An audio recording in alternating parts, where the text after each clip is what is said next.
This is Christopher John Bjerknes. It is August 20th, 2024.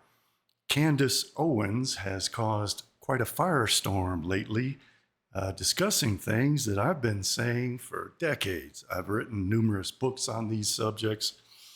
I've done countless interviews, blog posts, tweets, articles. I'm the world's foremost expert on the things that she's been discussing. And I'd like to help her out since she's talking about my ideas. She's talking about the Armenian genocide. I've published 2 books on that subject, The Jewish Genocide of Armenian Christians, which I first published in 2006. And then my follow-up expanded version of it, Forbidden History of the Armenian Holocaust, together with dozens of other books on these things. I've talked about the fact that the crypto-Jewish Freemasons, the Dern May, instigated, organized, and perpetrated the Armenian genocide. In my books, I talk about the fact that this relates to the Shabbatai Frankists, and I tie it all into the Frankists, and I go delve very deeply and have unique insights in all of human history on Kabbalah, the Talmud, the Torah, the Tanakh, the Midrash. And I noticed that Rabbi Shmuley and Mrs. Candace Owens have been engaged in a little bit of back and forth. And it just so happens that I've also covered Rabbi Shmuley in the past, and he is a member of Chabad-Lubavitch. And I've been exposing them and their Jewish supremacy for decades. And I want to give Candace Owens a heads up and explain something very important to point out who the real racists are. And there is no group on earth more racist than Chabad-Lubavitch. Now, the 7th and last leader of Chabad-Lubavitch, Rabbi Menachem Mendel Schneerson, pointed out the Judaists' belief that Gentiles are composed of 3 satanic souls, as opposed to the Jews who supposedly have holy souls. And I've been talking about this for 20 years and published a great deal on it. So I'm going to go over that, and hopefully Candace Owens will see this. I would love to be interviewed by her and discuss this with her and explain it to a much broader audience than I'm going to reach here. But it's incredibly revealing what it is that Jewish kabbalists believe, and specifically the sect, the messianic apocalyptic sect of Chabad-Lubavitch, what it is that they believe, what it is they discuss, and what it is their greatest Rabbi Menachem Mendel Schneerson, whom about half of them believe is the Messiah, and that his soul will be reincarnated and is about to appear as the Messiah who will rule the world from Jerusalem. So let's have a look at what it is that Schneerson was saying, and I would love to have the opportunity to explain this in greater depth to Candace Owens, and especially to Candace Owens's audience. So she has been discussing the Jewish genocide of Armenian Christians. I'm the world's foremost expert on that. I've been taking heat. There were very nasty things, lies told about me after I published my book, The Jewish Genocide of Armenian Christians. I was invited to the Armenian community in Glendale, California in 2006, and I gave a long lecture there and had several follow-up interviews with Armenians on the subject. I was smeared in the international press, a very nasty supposed review that was packed with lies was written about me. The man who wrote it couldn't even spell my name correctly. It's ridiculous that these people pretend to be our moral authority and our scholars when they can't even get the spelling of my name right. But you can learn much more than what Candace Owens has peripherally discussed in my book, Forbidden History of the Armenian Holocaust. You can find it at my website, CJBBooks.com. In it, I do talk about the Frankists, the Shabbatians, the Dernmay, the crypto-Jews, the real Jews, Talat Pasha, Ataturk, who was Jewish and descended from Shabbatai Tsevi, and all the big leaders of the Young Turks were crypto-Jewish Freemasons and Jews. The financier of the movement was Emmanuel Carasso, who was an open Jew, and that was perpetrated by the Jews against the Armenians because the Jews believe that the Armenians are the Amalekites. And the book of Exodus and Deuteronomy states that the Jews have to wage a war of extermination on the Amalekites in each generation. And the Talmud in Sanhedrin, folio 20b, states that before the Messiah can be anointed and the temple built, the Amalekites have to be exterminated, which is why they set about to exterminate the Armenian Amalekites at the exact time that the Zionist movement was preparing to break apart the Ottoman Empire, claim Palestine for its own, and fulfill their messianic prophecies. So I think you'll find my book very informative and interesting. So Rabbi Shmuley, as I stated, is a member of Chabad-Lubavitch. Chabad-Lubavitch had 7 leaders, starting with Shneur Zalman, who was a Hasidic Jew. The Hasidic Jews inherited Frankism. This is the modern form of Frankism. The Frankist Jews are the Hasidic Jews, Chabad-Lubavitch, Satmar, etc.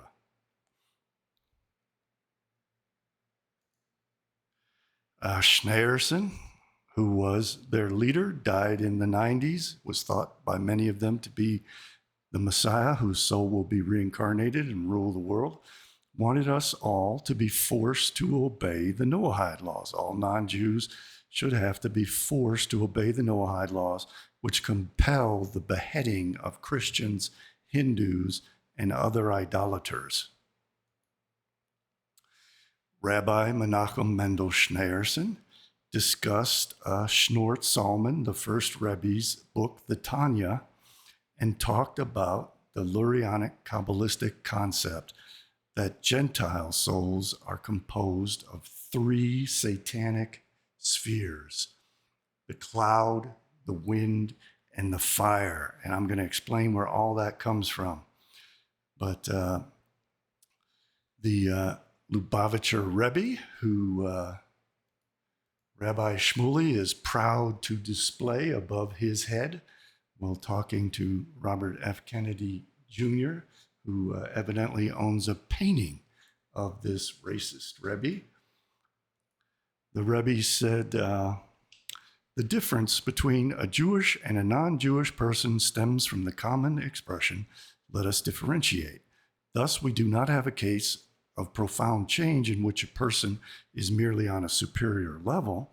Rather, we have a case of let us differentiate between totally different species. The Kabbalists believe that Jews and non-Jews are completely different species. The Jews are a holy species, and the non-Jews are satanic.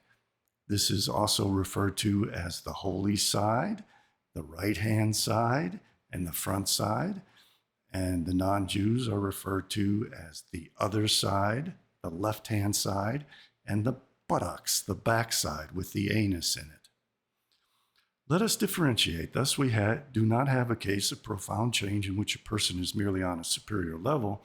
Rather, we have a case of let us differentiate between totally different species, the Jews and the Goyim. This is what needs to be said about the body. The body of a Jewish person is of a totally different quality from the body of members of all nations of the world. Nations means Goyim, Gentiles, non-Jews. The old rabbi, a pseudonym of the holy Lubavitch rabbis, explained that the passage in chapter 49 of Ha Tanya the basic book of Chabad that was written by Shneur Salman, and you have chosen us, and I'm going to quote that to you, so stick around. The Jews mean specifically that the Jewish body was chosen by God because a choice is thus made between outwardly similar things. Jews and Gentiles look like they're the same species, but Gentiles are the children of the devil through the serpent and Eve, who produced Cain, who is the ancestor of all Gentiles, and then Adam and Eve, who were actually one androgynous being originally, produced Seth, who is the father of all the Jews.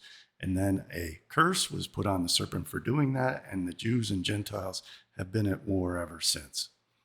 The Jewish body looks as if it were, in substance, similar to bodies of non-Jews, but the meaning is that the bodies only seem to be similar in material substance, outward look, and superficial quality.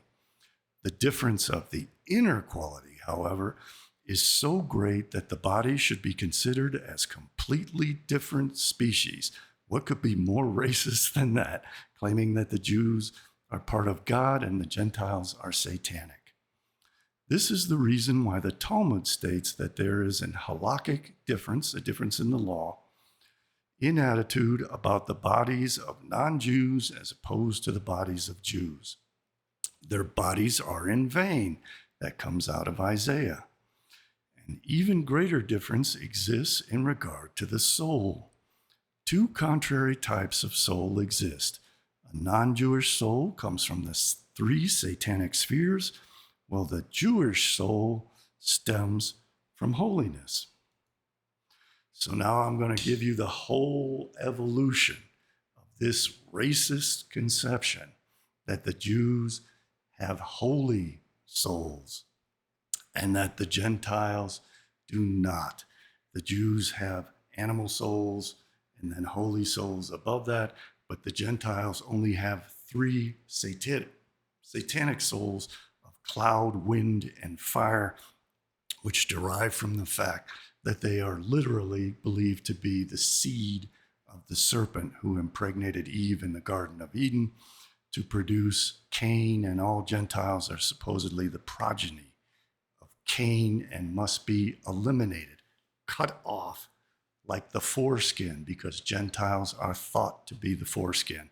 And I'm going to prove that to you in a moment with their own source, their highest source, the true Torah, as they call it, of the Zohar, the highest book in Judaism, in the oral Torah of the Zohar. And the Zohar was exposited upon by the chief kabbalist of these Hasidic Jews, who are Frankists, who are Shabbatayans.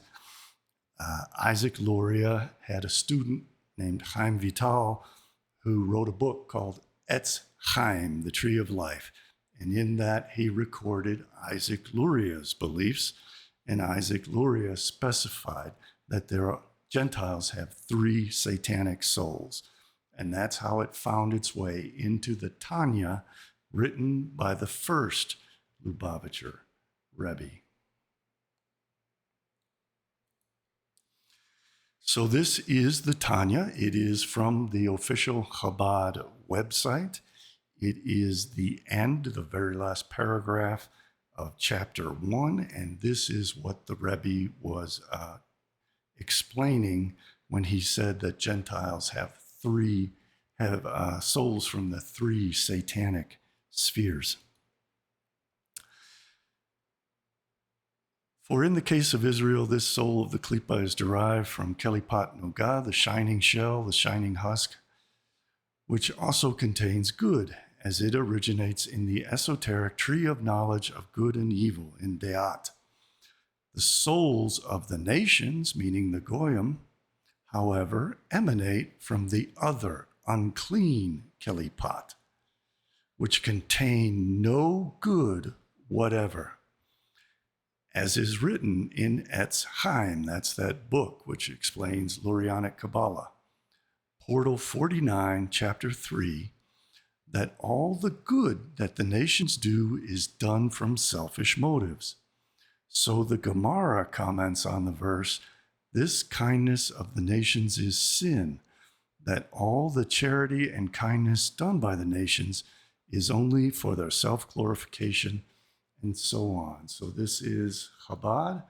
It is from the Tanya, chapter 1, the very last paragraph of it, written by the first Rabbi and explained by the seventh Rabbi to mean that Gentiles only have souls from 3 satanic spheres as opposed to the holy souls of the Jews. This again goes back to Isaac Luria. Isaac Luria is referred to as Aritzal, or the Ari, and he had a student, Rabbi Chaim Vital. Rabbi Chaim Vital incorporated the Ari's beliefs into a book called Etz Chaim, and that is what Shneur Zalman was referring to in the Tanya, Tanya, which is the chief book of Chabad-Lubavitch. On the difference between souls of the Jews and Gentiles, it is written in the book Etz Chaim. So we find that Israel possesses 3 levels of soul: nefesh, ruach, neshama, from holiness. Jews have holy souls because they're derived from God through Adam and Eve and Seth. The Gentiles, the Goyim, however, possess only the 3 levels of nefesh from the feminine side of the klipot, the kelipah, the shattered shards of the vessels from the catastrophe when the vessels couldn't contain the light and they exploded into the husks and shells of the evil Sitra Achra, the other side of Satan, which is the universe in which the Gentiles exist.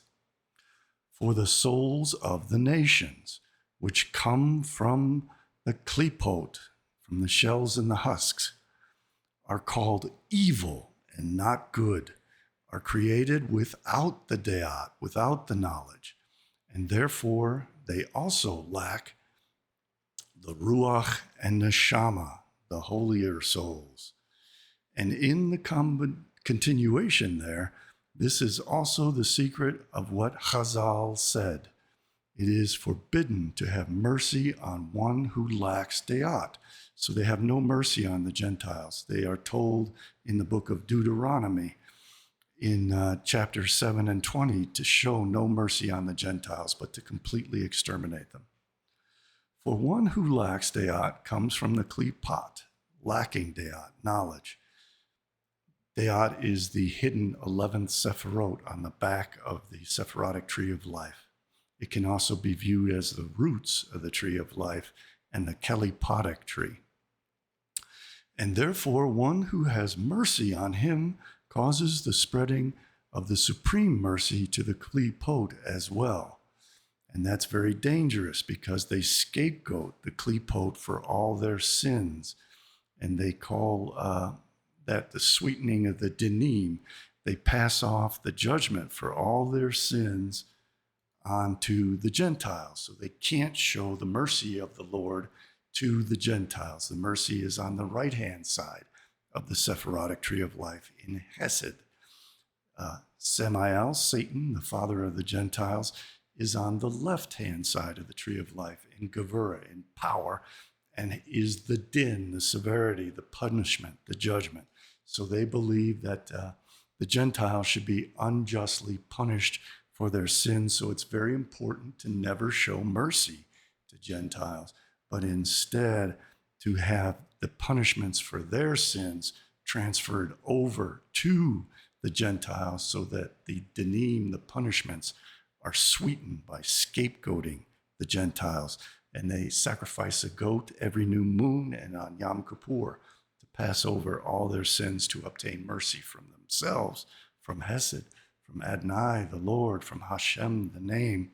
Well, the Gentiles are punished by their own father who scapegoats them for the sins of the Jews. And therefore they also lack the Ruach and Neshama. And in the continuation there, this is also the secret of what Chazal, the sages, said. It is forbidden to have mercy on one who lacks deat, knowledge. For one who lacks deat comes from the klipot, the shells, the shattered vessels, lacking knowledge. And therefore one who has mercy on him causes the spreading of the supreme mercy to the klipot as well. According to this, it is possible to understand the Gemara, which I mentioned above, regarding the lost item of a Gentile, which they're entitled to keep without returning. Sanhedrin, folio 76b. One who returns a lost item to a Gentile, of him the verse says, to add drunkenness to thirst, the Lord will not spare him. So rather than being fair to Gentiles and returning lost items, they are commanded instead to steal those items. In Shar Klipat Nogah, chapter 3, it is written, now you will understand what the animalistic soul of man is. It is the good and evil inclination, Yetzer Hara, the shining shells, the reincarnation of the shining shells. The soul of the Gentiles comes from the three klipot, as I've been saying, wind, cloud, and fire, all of them evil. So is the case with impure animals, beasts, and birds. Gentiles are compared to cattle and beasts in numerous passages in the Talmud and throughout the Zohar. However, the animalistic soul of Israel and the animalistic soul of pure animals, kosher animals, beasts, and birds, all come from the Klipat Nogah, from the shining shells.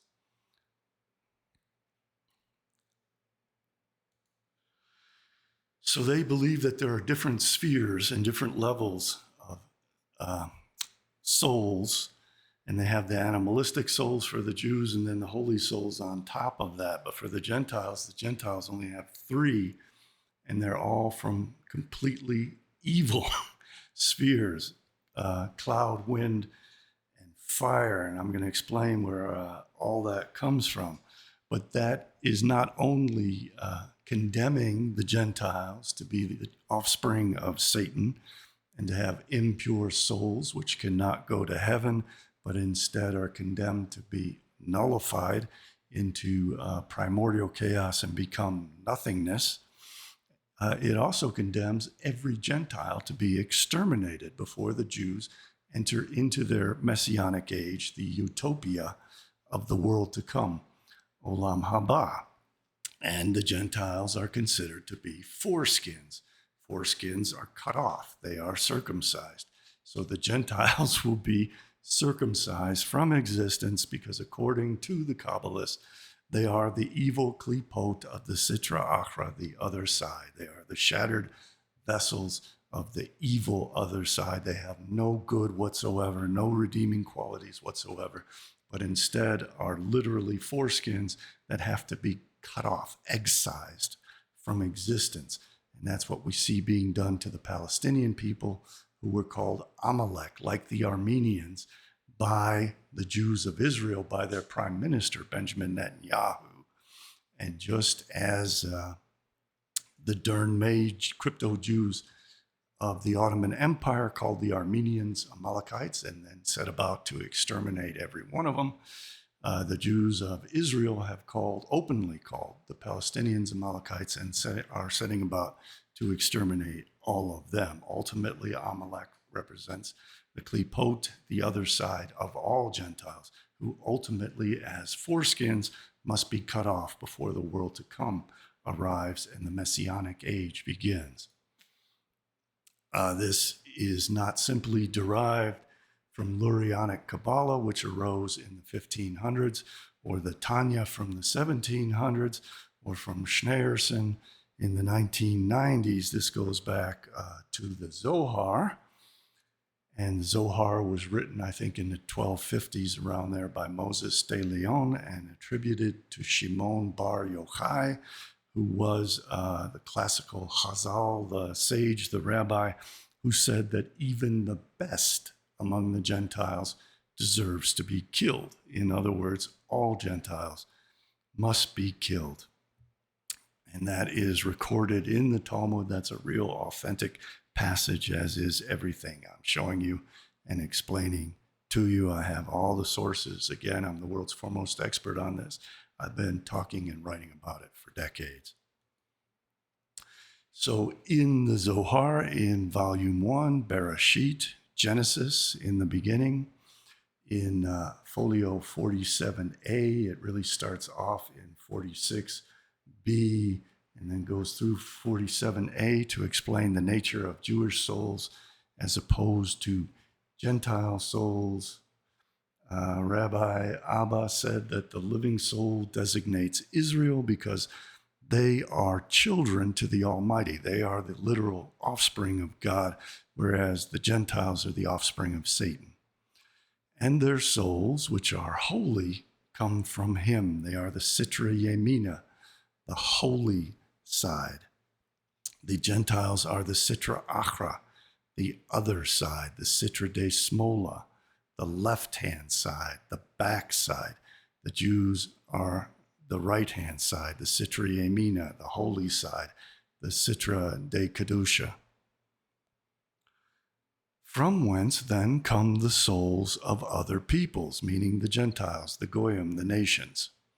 Rabbi Eliezer said they obtain souls from those sides of the left-hand side, the Sitra de Smola, which convey impurity, and therefore they are all impure and defile those who have contact with them.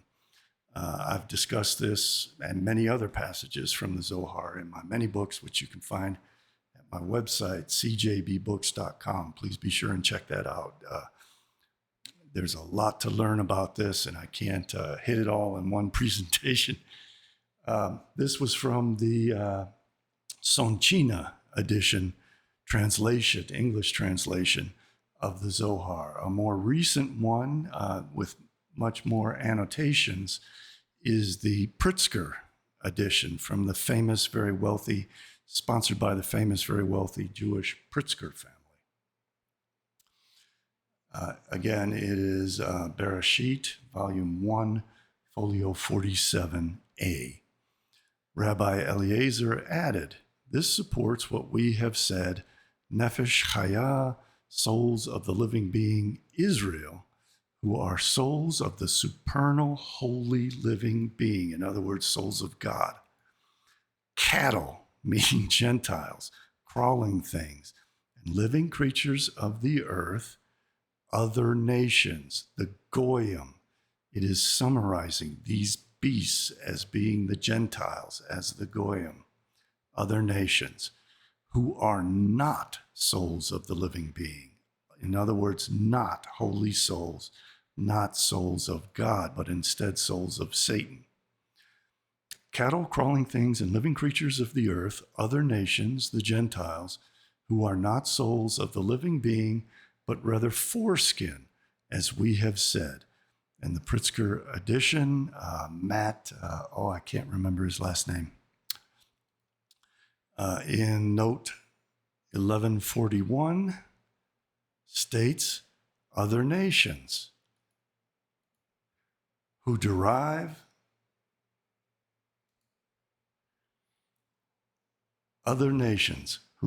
from the demonic aspect, in other words, the satanic three spheres of cloud, wind, and fire, known as uncircumcised foreskin.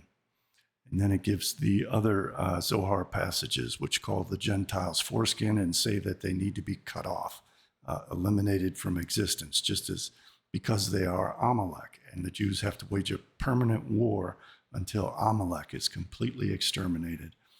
So the Zohar, again, Bereshit, folio 13a, folio 18a, and folio 35b. And then in another book by Moses de Leon, Shekel HaKadosh, 5568.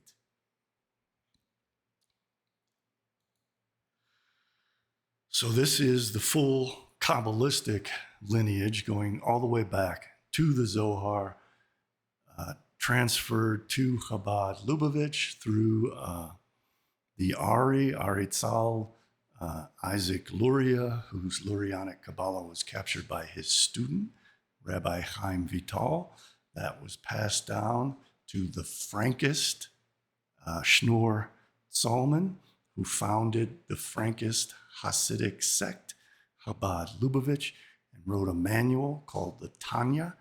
And in the Tanya, it described the belief that Gentiles derive from the three satanic spheres of Satan because they are the seed of Samael through the serpent injecting his impurity. When it refers to that impurity, it is referring to the semen of the serpent that was injected into Eve that produced the Gentile race of Cain. The Jews were produced when Adam, who was the holy light, slept with Eve and produced the child Abel, who was slain as the first human sacrifice by Cain. And his soul was cleansed somewhat of that impurity by being the second born. And then the third born soul of Seth was cleansed even more because it was further separated by Abel from the impurity of the serpent's seed. And then the Jews derive from Seth through their ancestor Shem after the flood.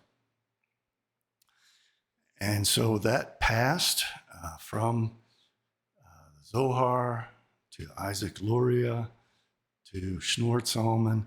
And then we have Rabbi Menachem Mendel Schneerson, whose picture was on the wall that Rabbi Shmuley Boteach proudly stood before with Robert F. Kennedy Jr. because Boteach is a member of Chabad-Lubavitch, this sect that derives from the Frankists. And I've spoken about the Frankists for decades and decades. Maybe I should do another talk about it. I've been neglecting to do that lately because I've spoken about it so often in the past. But I think it's very important for people to understand that. So all of this is the oral tradition. The Jews believe that there is the written Torah of Moses, and that includes also the books. The written Torah becomes the Tanakh, which is the Old Testament that includes the prophets. And they derive also from the prophet Ezekiel and from Elijah this idea that Gentiles have three satanic souls, but that the Jews have the shining Nogah, have the holy spark of God, and the Gentiles do not. So Ezekiel and Elijah had visions, and in these visions, they explain these different manifestations of cloud, fire, wind, earthquakes, and then these shining metallic shells, which are supposedly what the Jews are, holy, as opposed to the satanic Gentiles.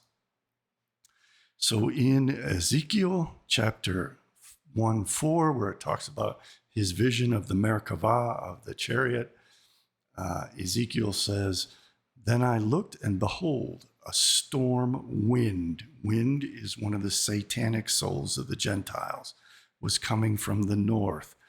The tree of the knowledge of good and evil was planted towards the north of the Garden of Eden. They viewed the north as being the source of the Gentiles and the source of evil, and one of the portals into hell. A great cloud, another one of the three satanic spheres of the souls of the Gentiles, with fire flashing forth continually. So this signifies the three satanic souls of the Gentiles: wind, cloud, and fire. And a bright light all around it, and in its midst, something like the gleam of glowing metal in the midst of fire. This is the Jewish holy soul of the Klipa Nogah, the Kelipat Nogah, the shining shell, the shining husk that has the holy spark within it that causes it to glow. And the shell is from the vessels of holiness containing the holy light, as opposed to the tohu vessels and the shards of chaos, which form the klipot of the Gentiles. So that's what the prophet Ezekiel said, that is used to justify the oral tradition that Gentiles have three satanic souls, and the Jews have a holy, shining soul. It is also derived from the vision of Elijah in 2 Kings chapter 19, verses 1 through 15, especially at 9 and forward. So let's read that. There he went into a cave and spent the night. The Lord appears to Elijah, and the word of the Lord came to him. "What are you doing here, Elijah?" He replied, "I have been very zealous for the Lord God Almighty. The Israelites have rejected your covenant, torn down your altars, and put your prophets to death with the sword." Jesus said that the Jews kill all their prophets. And there's also a passage like that, I think, in Islam. "I am the only one left, and now they are trying to kill me too." The Lord said, "Go out and stand on the mountain in the presence of the Lord, for the Lord is about to pass by." Then a great and powerful wind, again, the source, the sphere, one of the three satanic spheres of the Gentiles, tore the mountains apart and shattered the rocks before the Lord, but the Lord was not in the wind. So the wind, the powerful wind, the tempest wind, does not have the Lord in it. So the Gentiles do not have the soul of the Lord within them, but the Jews do, because they are not from the soul of the wind. After the wind, there was an earthquake, and this also is related to the earthquake, and that relates to this cloud and this tempest storm. But the Lord was not in the earthquake. So the Gentiles have the soul of the earthquake, but the Jews do not. So the Gentiles do not have the soul of the Lord, because the soul of the Lord is not contained in the earthquake. After the earthquake came a fire. The fire, again, does not have the Lord within it, but it is the soul of the Gentiles. So the Gentiles are opposite the Lord. They are satanic, but the Jews are not, because the Jews have the Lord's soul. But the Lord was not in the fire. So you have the wind, the earthquake, and the fire, the three satanic spheres of the Gentile soul that do not contain the Lord, but are instead Satan's spheres, the Sitra Achra, the evil other side. And after the fire came a gentle whisper, and Elijah heard it. He pulled his cloak over his face and went out and stood at the mouth of the cave. So that explains the biblical sources from the Tanakh, which the oral tradition interprets to mean that the Gentiles have three satanic spheres. Those spheres do not contain the holy sparks of the Lord, but instead derive from Satan through the serpent, through Cain, and then on to all the Gentiles. So I would really, really like to discuss this with Candace Owens. There's no one else in the world, Candace, that knows this stuff and can teach it to you and teach it to your audience. You're a babe in the woods when it comes to all this. And the Jews are going to say that you're misinterpreting everything.